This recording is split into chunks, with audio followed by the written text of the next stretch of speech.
Bonjour à vous, chères étudiantes, chers étudiants. Bienvenue à votre cours éthique et professionnalisme. C'est toujours votre prof, Jean-François Sénéchal. Comment allez-vous? Comment ça va? Comment ça va, toi, cette semaine? J'espère que ça se déroule toujours aussi bien, ton cours. Bienvenue à ton rendez-vous hebdomadaire. On prend un café. En fait, moi, je prends un café, puis je te parle un peu. On est lundi. Habituellement, quand je te parle, je te raconte ce qui va se passer dans ton cours. Je te donne quelques indications sur ce que tu as à faire cette semaine si tu viens pas en cours, puis si j'ai pas le temps de te parler.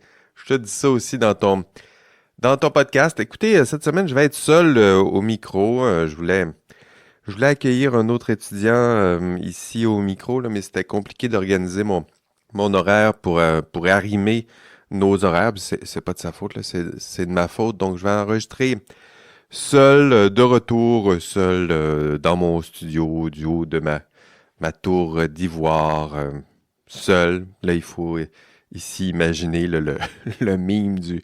Comment ça s'appelle ce meme-là? Le Lonely Man, probablement. En tout cas, c'est Pablo Escobar là, dans la série Narcos. Bon, je suis convaincu que vous savez exactement ce que je veux dire. Module 10, ben oui, sautons tout de suite dans le sujet cette semaine. Ce que j'ai prévu pour vous, je dirais que on va faire un petit peu de psychosociologie. Les thèmes que j'ai gardés pour vous, c'est la pression d'autorité et la pression de groupe. Donc, deux grandes forces systémiques, organisationnelles, exercées sur qui? Sur toi. Hein? Donc, la force exercée par l'autorité sur toi et sur tes collègues, et la force exercée par tes collègues sur toi.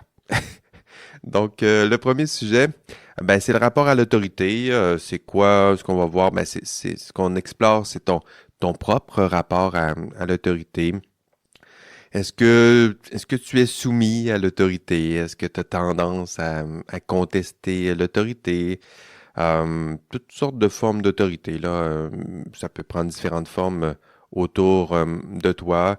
Ben, un prof, c'est une figure d'autorité. La figure patronale, c'en est une autre. Deuxième sujet, ce que je disais, c'est on va voir aussi le rapport à tes semblables. Donc, les questions qu'on va explorer, c'est toi, c'est quoi ton rapport avec les autres, avec le groupe, comment que tu te places, c'est quoi ta position dans le groupe, est-ce que tu es soumis au groupe, est-ce que tu es un leader dans le groupe, est-ce que tu es capable de contester l'opinion groupale ou résister à un consensus là, qui est la pression de tout ça. Donc, deux belles grandes failles et fragilités humaines, c'est ce qu'on va explorer en classe. Donc, ton rapport à l'autorité et ton rapport au groupe. D'abord, ben, la soumission à l'autorité. Demain, ce qu'on va voir, ben, en fait, on va explorer différentes formes d'autorité, mais je le disais, la figure archétypale, là, ce sera ben, un patron. Hein? Donc, ça, c'est sûr que c'est cette forme-là d'autorité qu'il faut que tu aies en tête si tu veux nous suivre dans cette réflexion-là. Mais toutes sortes, tu sais, l'autorité peut prendre différentes formes.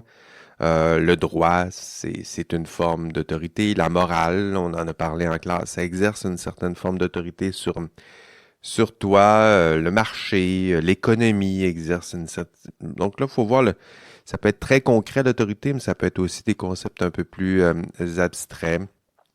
Le système professionnel, hein, ça exerce une certaine forme d'autorité. Ton code des professions, une personne en position de pouvoir, quoi d'autre? Un parent, ben oui.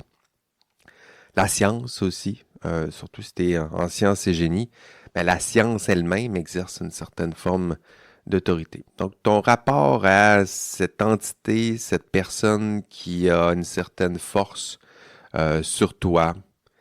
Puis, on va explorer en classe ta tendance peut-être à te soumettre à l'autorité. Donc, ça fait partie des thèmes du cours.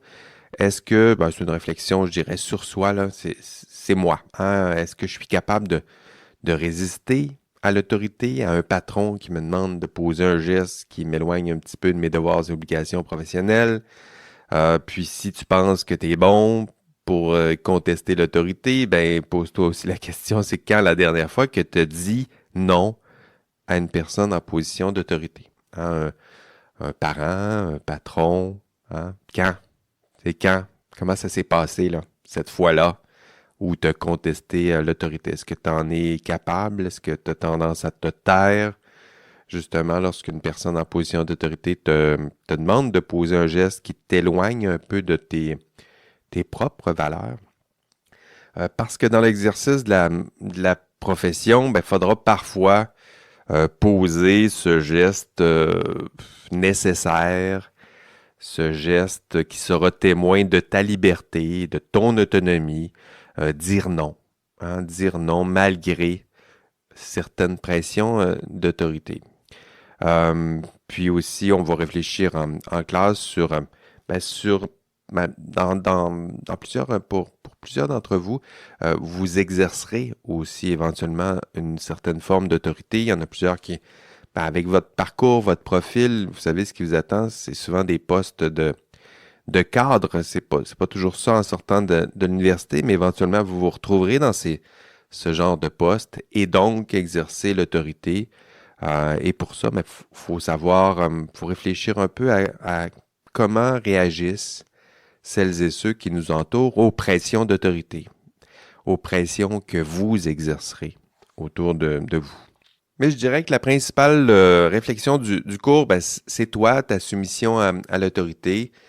Puis je sais que même si je te dis la soumission à l'autorité, pour plusieurs d'entre nous, on pense qu'on peut résister à l'autorité, qu'on est capable de dire non. On se dit, moi je suis autonome, je suis libre.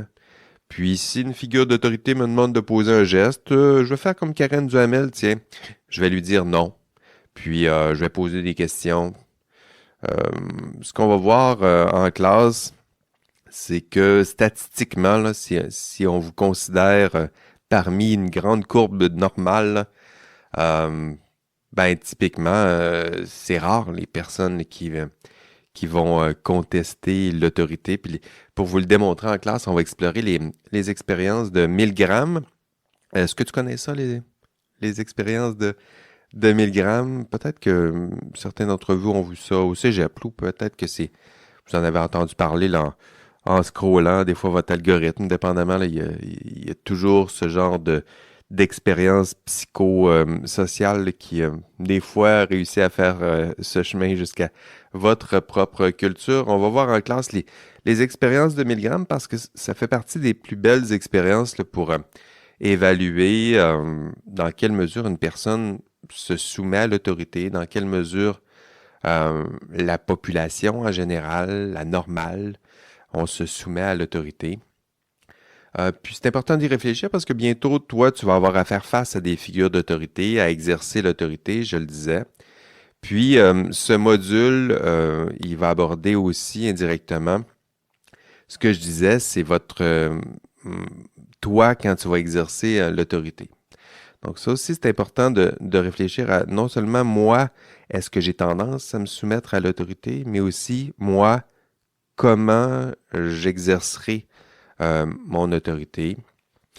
Parce que vous allez avoir le devoir, là aussi, d'exercer cette autre forme de pouvoir qu'est l'autorité de façon, là aussi, responsable.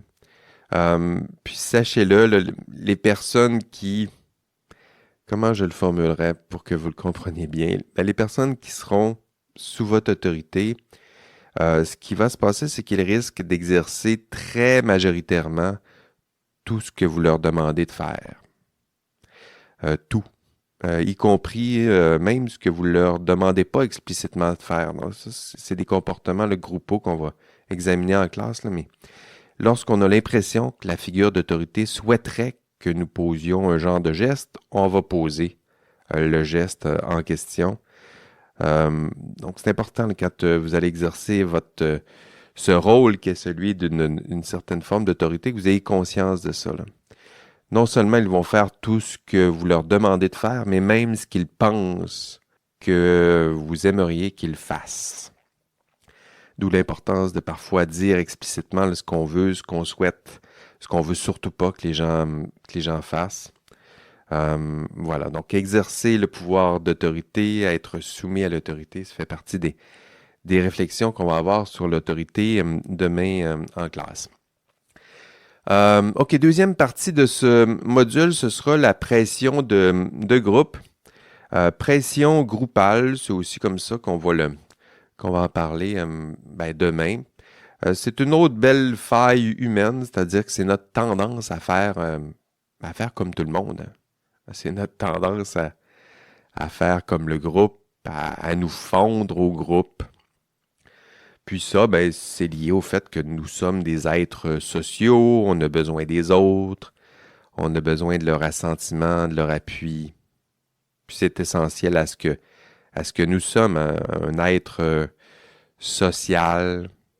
Puis cette force sociale qui est là, qui fait partie de ce que nous sommes, dans certains contextes, elle peut poser problème, notamment dans un contexte où on vous demande parfois de faire différemment du reste du groupe, parfois de rester à l'écart du groupe, de garder une certaine forme d'indépendance. Indépendance, c'est par rapport à quoi? Par rapport à l'autorité, mais par rapport au groupe aussi. Être capable de poser une question qui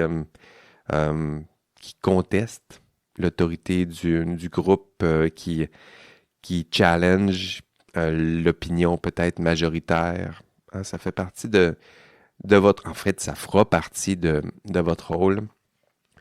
Puis, en disant ça, il faut commencer à réfléchir à ce que tu as fait dans le passé. C'est-à-dire que toi, par rapport au groupe, tu te situes où? Comment tu réagis devant une pression d'amis, la pression des collègues de travail, la pression des membres de ton équipe, peut-être, là, si on se plonge dans vos TP2. Plus concrètement, je dirais que c'est comment tu te comportes même sur les réseaux sociaux. Est-ce que tu as tendance à dire comme tout le monde, à te taire, entre autres, lorsque tu as l'impression que la majorité s'en va dans une direction différente de la tienne, ou est-ce qu'au contraire, tu as tendance à la contester, à poser des questions, puis là, tu te mets à défier le consensus? C'est pas simple, ça, de faire ça, et vous essayerez sur les réseaux sociaux de dire le contraire du groupe, là.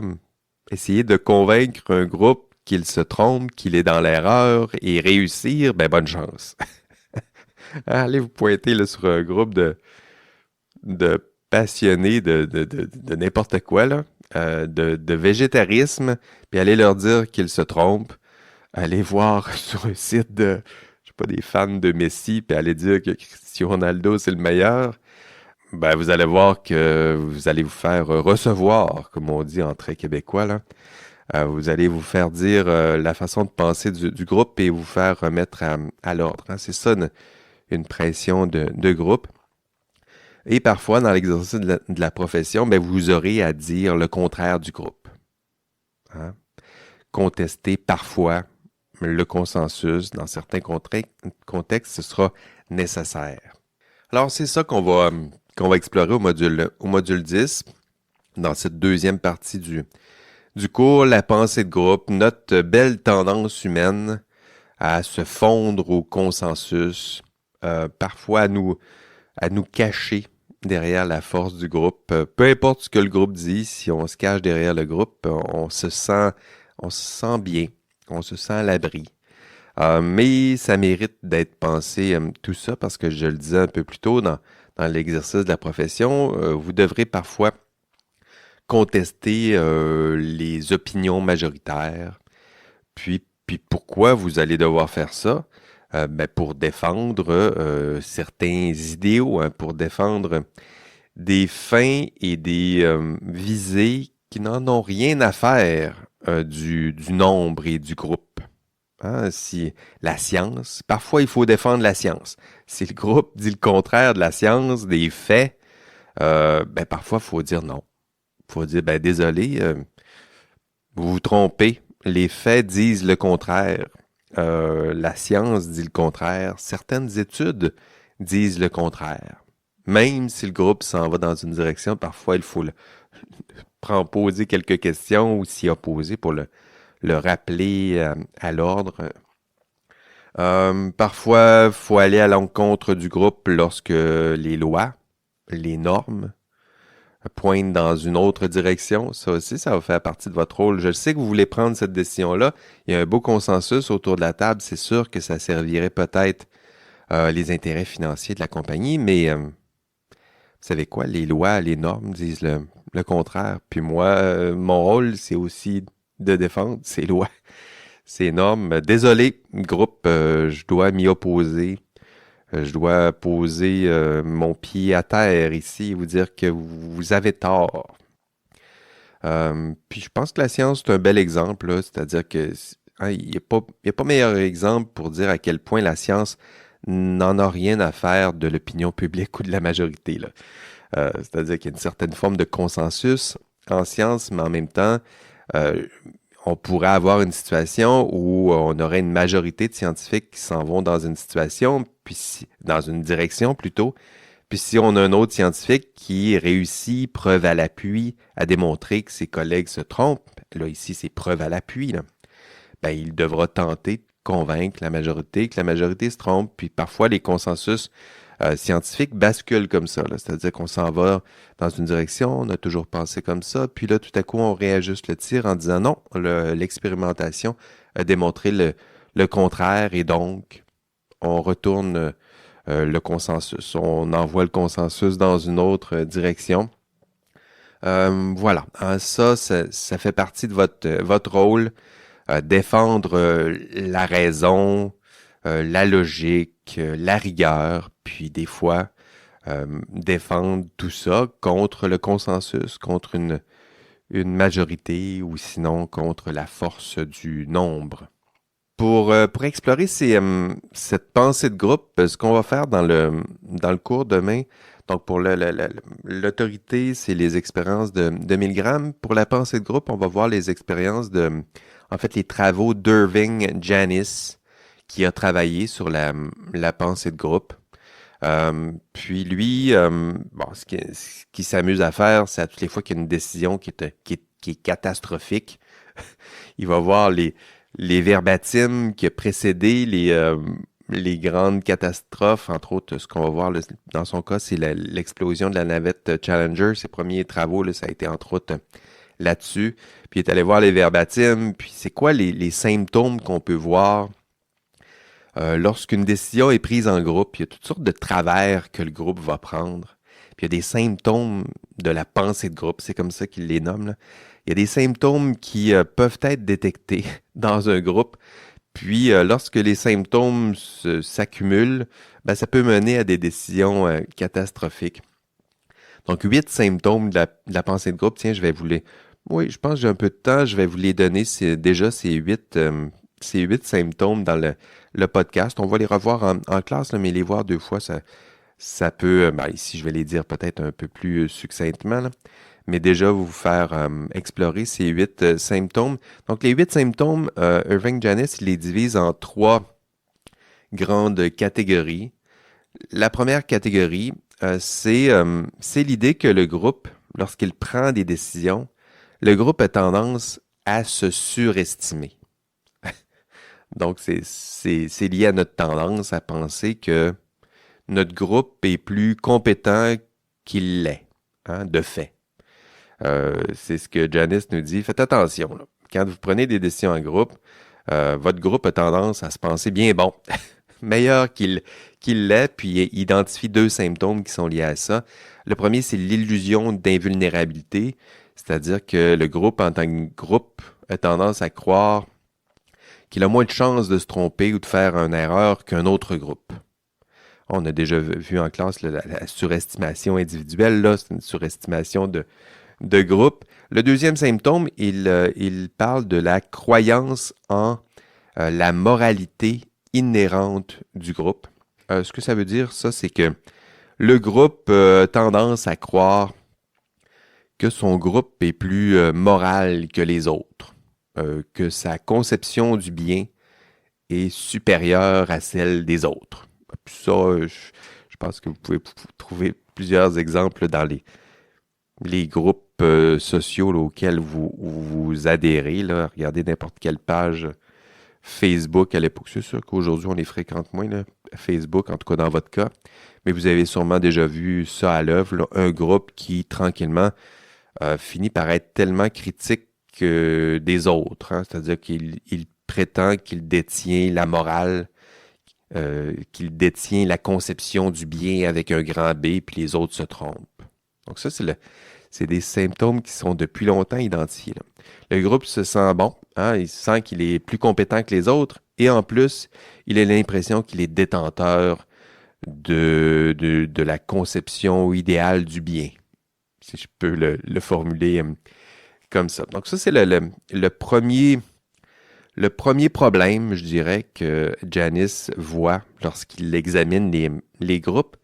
La deuxième famille de symptômes, Janice parle de fermeture d'esprit. Donc, non seulement le groupe se surestime, mais en plus, il se ferme. Hein? Ça, c'est typique en psychosociologie. Le groupe a tendance à se fermer aux idées des autres.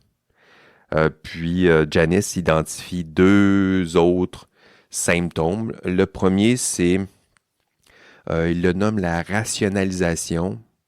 La rationalisation, chez Janice, ce que ça veut dire, c'est la tendance du groupe à s'inventer des raisons. Donc, à utiliser des stratégies qui, je dirais, qui ont l'apparence de raison.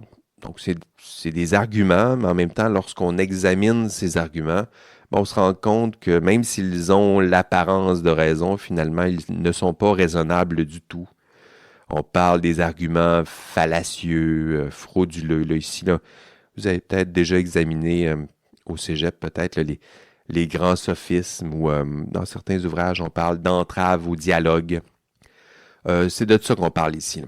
Donc, ici, Janice dit, faites attention, le groupe, il se ferme, puis pour se fermer aux idées externes, il peut utiliser toutes sortes d'arguments qui prennent l'apparence d'arguments raisonnables, mais qui finalement, là, lorsque vous allez les examiner, ben, ce ne sont pas des arguments raisonnables du tout. Quel argument qu'on peut voir? Donc, des sophismes classiques, là, l'argument de l'homme de paille. L'argument de l'homme de paille, là, c'est quelqu'un qui vous dit, qui résume ce que vous dites à quelque chose de très faible, puis après ça, il vous dit, c'est très faible. Donc ça, c'est sûr que c'est très faible, c'est toi qui le résume mal. C'est comme ça qu'on pourrait le formuler.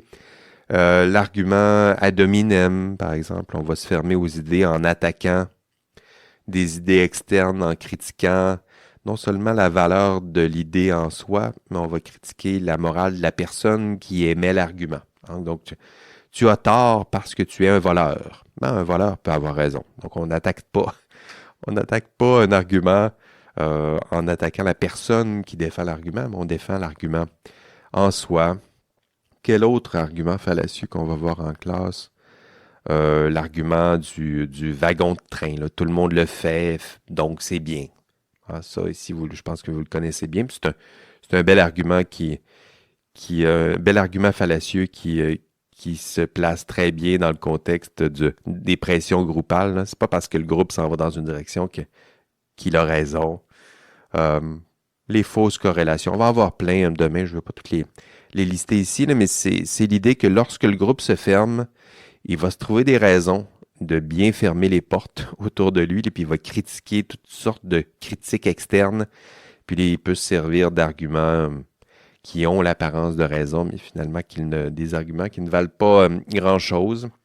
Donc ça, c'est le premier symptôme propre à la fermeture d'esprit.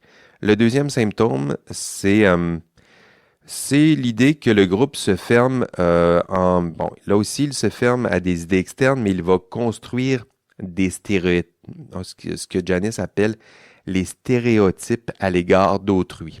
Hein? Donc ça, je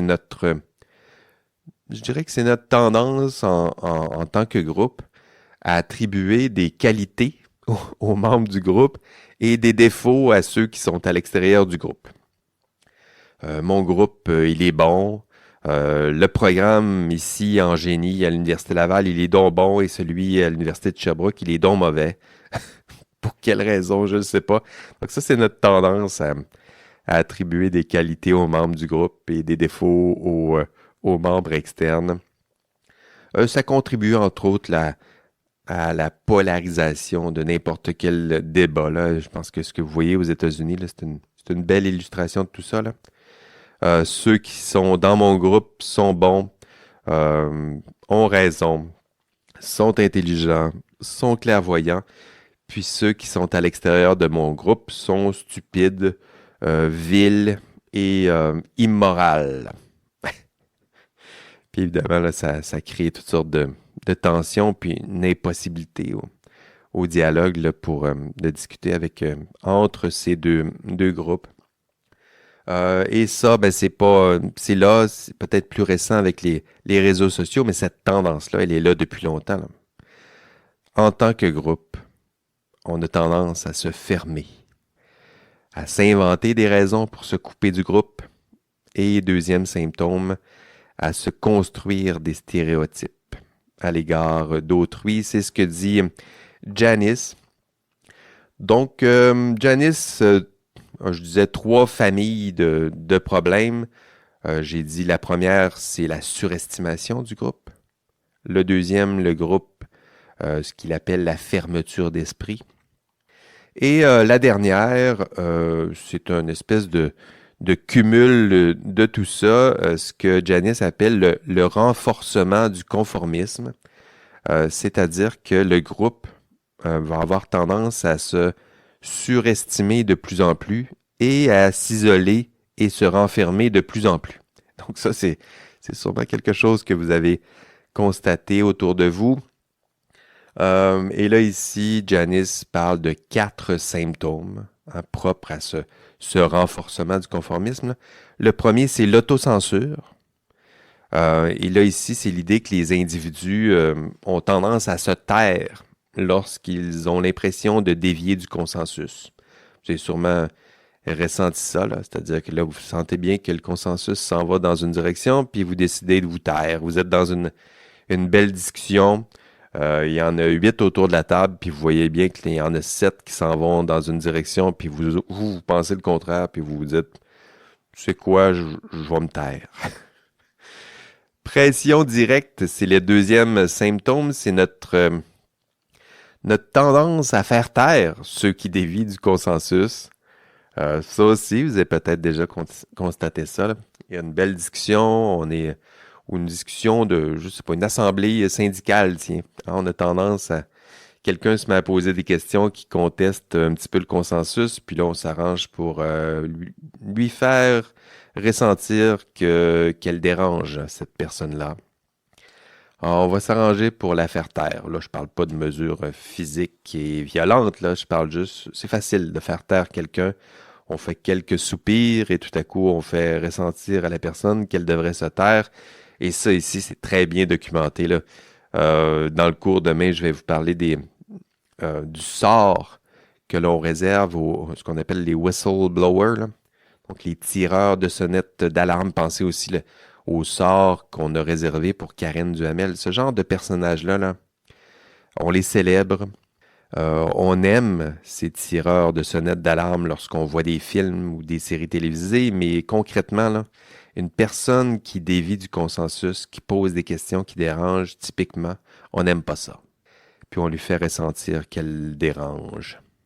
Autre symptôme, Janice parle de l'illusion d'unanimité. Ça, c'est beau à voir dans un groupe. C'est notre tendance à croire qu'il y a consensus, même lorsque nous sommes conscients que certaines personnes se sont censurées devant la force du nombre. Hein? C'est-à-dire que toi, tu as décidé que tu n'allais pas parler parce que tu as bien vu que le consensus s'en allait dans une direction. Ben, tu peux logiquement te dire que tu n'es peut-être pas le seul à avoir ce genre d'opinion-là, puis à avoir décidé de se taire parce que tu as bien l'impression que le consensus s'en va dans une direction. Puis là, tout à coup, ben oui, effectivement, on arrive à des décisions unanimes, mais le sont-elles vraiment? Hein? L'illusion d'unanimité, c'est un autre symptôme mentionné par Janice. Et finalement, dernier symptôme, Alors, on est toujours dans ce troisième famille de problèmes. Là, on parle du renforcement du conformisme. Dernier symptôme, ici, il parle de l'uniformisation. Ben, peut-être l'expression est un peu étrange, là, mais il appelle ça, puis vous allez reconnaître le concept, là, mais lui, il le nomme uniformisation par les gardes de l'esprit. Puis ça, ce que ça veut dire, ben, en fait, c'est assez simple, c'est notre tendance à créer des systèmes, des outils qui effacent justement les traces de contestation du consensus ou qui nous préservent des opinions contraires ou des opinions qui dévient du consensus. Puis ça, je pense que c'est encore plus manifeste lorsque vous regardez ce qui se passe sur les réseaux sociaux, là. C'est-à-dire que les algorithmes sont exactement pensés dans cet esprit-là. C'est-à-dire nous protéger d'opinions qui pourraient dévier du consensus. C'est-à-dire qu'on aime ça, là, être toujours dans notre bulle, dans une forme de réseau social qui pense un peu comme nous, qui dit comme nous, qui a à peu près les mêmes idées politiques. Puis tranquillement, ben, ces algorithmes-là nous isolent, nous protègent peut-être d'informations qui pourraient contester notre propre opinion, qui pourraient assurément nuire au consensus dans votre petite bulle du réseau social. Peut-être des opinions qui peut-être pourraient un peu nuire ou altérer à la belle paix là, sociale. C'est le fun d'être dans un beau réseau social où tout le monde pense de la même façon. Puis c'est le fun de pas trop voir son ego meurtri par des opinions contraires. Puis les réseaux sociaux sont pensés comme ça, là, c'est-à-dire créer des chambres, ce qu'on appelle les chambres d'écho, des chambres de résonance. Mais ça existe pas juste sur les réseaux sociaux, là. Ça existait bien avant les réseaux sociaux. Ça existe dans une réunion d'assemblée étudiante. Ça existe dans un groupe de travail, ça existe dans un conseil d'administration. Ça existe, hein, des personnes, des procédures, des processus qui sont justement là pour euh, tenter de freiner toute forme de contestation du consensus. Et ça, Janice appelle ça des formes d'uniformisation par les gardes de l'esprit. Donc ça, c'est son expression, mais je pense que vous êtes capable de comprendre l'essentiel là, des procédures, des processus autour de vous là, qui sont là pour protéger le consensus, pour vous protéger d'opinions qui pourraient contester la vôtre. Voilà ce qui est à l'œuvre. Et donc, nous dit Janice, quand on fait le cumul de tout ça, ça se peut que le groupe prenne toutes sortes de bien drôles de décisions. Écoutez, on a un groupe qui se surestime, qui se pense meilleur que les autres, qui pense qu'il détient la morale. On a un groupe qui se ferme par toutes sortes de stratégies, qui se construit des barrières autour de lui, qui crée des stéréotypes à l'égard des personnes qui sont à l'extérieur du groupe. Puis finalement, un groupe au sein duquel il y a des personnes qui se taient, il y a des personnes qu'on s'arrange pour faire taire. Puis ça crée une belle sorte d'illusion, d'unanimité, puis des procédures qui protègent le système et le groupe en soi. Pas surprenant que ça puisse parfois mener à des décisions catastrophiques. Alors, ce sera ça nos beaux thèmes demain en classe. Pression d'autorité, toi, ton rapport à l'autorité, et pression groupale, toi et les pressions exercées par ton groupe. Deux belles forces psychosociales importantes qui peuvent t'éloigner, à toi aussi, de tes propres valeurs. Vous savez, on essaye de mettre en œuvre nos valeurs, de faire des choix qui correspondent à nos propres valeurs et idéaux. Mais parfois, comment résister à une pression d'autorité? Comment résister au groupe qui peuvent parfois pointer dans une direction qui nous éloignerait de nos propres idéaux, nos propres valeurs. C'est ce qui t'attend dans ce module 10. Vous allez avoir un beau module super stimulant, évidemment. C'est un petit peu plus théorique, là, mais c'est de la psychosociologie. Je pense que vous allez bien aimer ça. C'est de la psycho, mais très ancrée dans l'expérience, dans des données empiriques, là, convaincu que vous allez bien aimer ce module.